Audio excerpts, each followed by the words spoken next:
Assalamualaikum warahmatullahi wabarakatuh. Saya Syafa Firstianirung dan saya dari Universitas Muhammadiyah Semarang. Di sini saya mau mengambil tema yang ringan-ringan saja, yaitu H2O atau air. Karena kalau Fe atau besi terlalu berat ya. Tapi kalau air segentong pun ya berat juga ya. Nah, ngomong-ngomong tentang air, kita semua pasti minum air. Apalagi kalau matahari lagi terik-teriknya, lagi panas-panasnya, kita semua pasti mencarinya air dingin. Tapi katanya, kalau minum air dingin itu bisa membuat gemuk. Nah, masalahnya, saya ini tinggal di Semarang. Yang kalau lagi panas-panasnya, itu yang saya cari pasti air dingin. Kenapa? Karena kalau saya cari air hangat, itu rasanya seperti setelah makan makanan yang pedas, minumnya air hangat. Tahu kan rasanya? Nah, tapi saya tidak takut gemuk teman-teman. Kenapa? Karena yang saya minum itu air mineral yang biasa, warnanya putih jernih ya. Lain cerita kalau yang sudah tambahin gula dan juga perisa-perisa manis lainnya. Ya, walaupun sepanas-panasnya Semarang ya, yang sering membuat kita mencari air dingin, tapi jangan ditanya romantisnya Semarang kalau malam hari. Kalau malam itu, kata teman-teman saya, yang paling seru itu kalau jalan-jalan sambil naik motor, mengelilingi indahnya kota Semarang, menghirup udara malam Semarang bareng doi. Yang saya pun kurang tahu, sebenarnya udara Semarang itu apakah mengandung kalsium, kalium, magnesium, natrium, klorida. Karena setelah menghirup udara Semarang itu jadi lebih sehat teman-teman. Tapi menurut saya itu tidak lebih seru daripada ketika kita bisa tidur malam lebih awal karena telah selesai mengerjakan tugas kuliah. Asik. Kalau mengerjakan tugas ya teman-teman, jujur rasanya kok udah mentok banget. Saya biasanya makan coklat.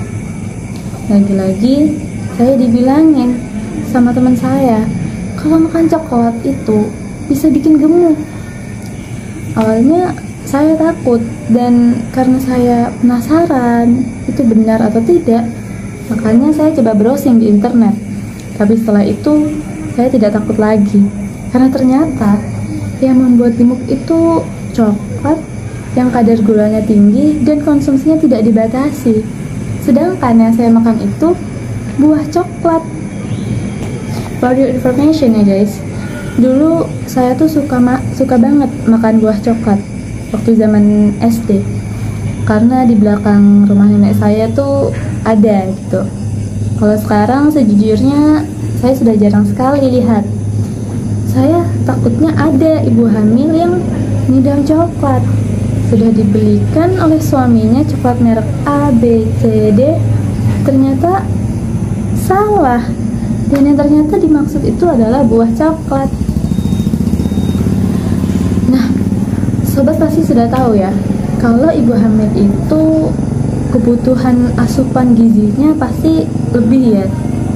Nah, ada yang pernah dengar kalau ibu yang hamil itu atau yang sedang berbadan dua itu berarti makanan yang dikonsumsinya pun porsinya harus untuk 2 orang? Pernah? Tapi teman-teman, badan yang kedua ini kan sangat kecil, jadi sebenarnya tidak harus sampai 2 kali lipatnya. Ibu hamil itu cukup menambah sekitar 150 sampai 300 kalori. Nah, maka dari itu, untuk membantu memenuhi asupan energi dan zat gizi, ibu hamil biasanya dari puskesmas itu pasti ada juga membawa biskuit-biskuit ibu hamil. Tapi sejujurnya cara ini kurang efektif. Kenapa saya bilang seperti itu? Karena ketika sudah dibawa pulang, yang makan bukan cuma ibunya, tapi suaminya ikut makan. Mungkin anaknya juga ikut makan. Nah, kalau ditanya, Bu, ini kan sudah ada porsinya untuk ibu, kenapa anak suaminya ikut makan, Bu? Ya ndak enak tambah. Kalau saya makan kok anak suami saya ndak dikasih, ya hitung-hitung cemilan juga di rumah. Nah, saya pernah mengunjungi salah satu rumah warga untuk survei. Kan biasanya budaya Indonesia kalau kita bertamu itu pasti disuguhin lah jamuan-jamuan, makanan-makanan gitu. Nah, saya datanglah ke salah satu rumah warga. Saya duduk, saya disuguhi teh dan juga biskuit ibu hamil. Saya Syafa Firsaningrum, terima kasih. Wassalamualaikum warahmatullahi wabarakatuh.